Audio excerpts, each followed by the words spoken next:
Halloween 2018 is out in theaters and breaking box office records. The handful of people who actually watched my trailer reaction video know that I am a diehard fan of this series.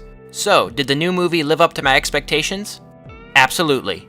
I have a lot to say about this film, so I'm not going to waste much time with a plot summary. In short, this movie takes place after the first Halloween film and ignores all the other sequels. Michael Myers escapes his incarceration and makes his way back to Haddonfield to terrorize the small town. Only Laurie Strode, the survivor from the first movie, stands in his way. My expectations were through the roof for this movie, and I'm happy to say they were met. The intro, shown largely in the first trailer with the reporters meeting with Michael, was flawless.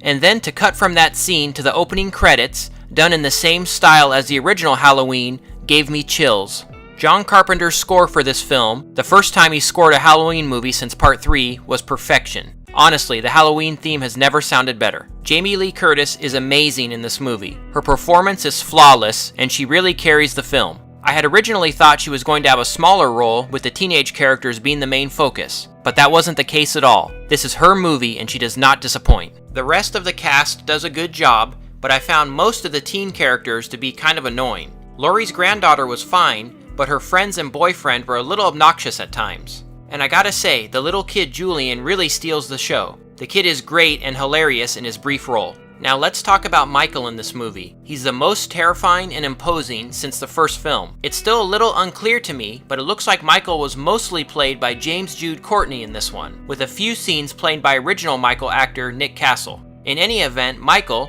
or the Shape as he's often called, is flawless in this movie. The mannerisms, the walk, the way he holds his knife, it's all there. I love the attention to detail too. There's a scene in the original Halloween where Michael is lurking behind a tree and puts his hand on the tree trunk. Well, there's a scene in this one where Michael is lurking around a gas station and he does the same exact thing. Little touches like that really made my day. The makers of this film tried their hardest to make Michael scary again, and they really succeeded. The mask is excellent. It's the closest since the original mask. In this one, the mask is wrinkled and old. This is similar to what Rob Zombie did with the mask in his remake, but it just looks so much better in this one. One of my favorite scenes was when Michael went from house to house killing people, and the director David Gordon Green really did a fantastic job with this scene, and really the whole movie. I was originally pretty upset when it was announced that the guy who did the Pineapple Express was directing this film. How wrong I was. Green is obviously a huge Halloween fan, and it really shows with every frame. As I said, the score by John Carpenter, his son Cody, and Daniel Davies is amazing. But I was surprised we didn't hear a return of Laurie's theme. I understand the Myers House theme not being used, because it's sadly not in the movie, but why not Laurie's theme? But even still, the score is excellent. I will gladly be adding this soundtrack to my collection. Even though all of the sequels were ignored, this movie has lots of nods to past films that I really loved. I noticed references to Halloween 2, 3, 4, and am I crazy, or were the two cops in this one an homage to the clown cops from Halloween 5? Probably not intentional, but it's something I noticed. I also have to say how nice it was to get references to Dr. Loomis. I cannot stress how important Donald Pleasance was to the Halloween series. He's such a great character, one of my favorite horror movie characters of all time. These movies took a huge hit after he passed away, but I love the references to him in this one. And the scene where the reporters listened to a recording Loomis made just before his death was powerful. The voice actor they got to read the Loomis lines was fantastic and sounded just like him. I really love that scene. The final showdown between Laurie and Michael really delivers and is very suspenseful. I know a lot of this was reshot recently, so I'm really curious to see what the original ending would have been. But what they ended up with was great. Michael takes a beating and Jamie Lee Curtis proves once again that she's Michael's greatest adversary. Okay, no movie is perfect, so what were the flaws with this one? I can be really picky about this stuff, so here goes. The movie was an hour and 40 minutes, but it did feel a bit choppy in the middle. It needed to be a little bit longer, I think. Apparently the original cut was well over 2 hours, so maybe we'll get an extended version on Blu-ray. I also don't think it was necessary to ignore all the other sequels, at least the excellent Part 2. I understand why they did it, because Carpenter always hated the idea of Michael and Laurie being brother and sister. But it is a plot point that's been around since 1981, and it felt a little strange to just ignore that in this new movie. As I said in my trailer video, the Halloween series has been ignoring sequels and creating alternate timelines for years now, so it is nothing new, but it did take a little getting used to. As I stated earlier, the makers went out of their way to make Michael scary again, and I think they really succeeded. But there was one scene early on where Michael kills a little kid, and I really don't think that scene was needed. He violently smashes the kid's head against a window, then strangles him and breaks his neck.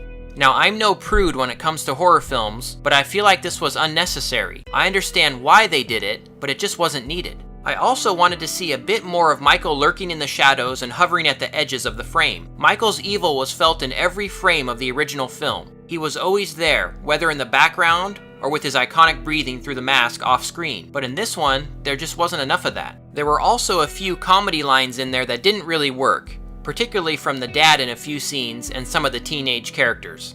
It wasn't needed, and it reminded me of the director and writer's stoner comedy roots. So here's my biggest issue with this movie.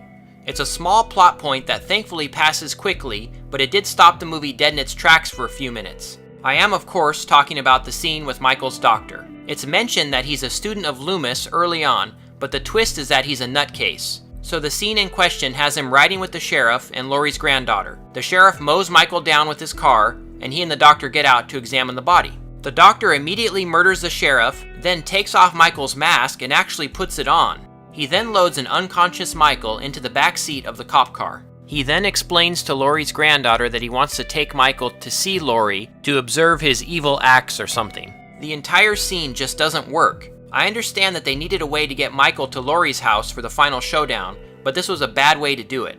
And it's almost as if the director realized this was a bad scene as well, since he gets it over with as quickly as possible. Michael wakes up, gets his mask back on, and kills the doctor in a wonderfully gruesome way. But yeah, the scene just didn't work. So those are my thoughts on Halloween 2018. I had a few issues, but overall I really loved the movie. My expectations were sky high, and I came out of the theater very happy. To be honest, I cannot wait to see it again. It's easily one of the best Halloween movies in a very long time. Highly recommended.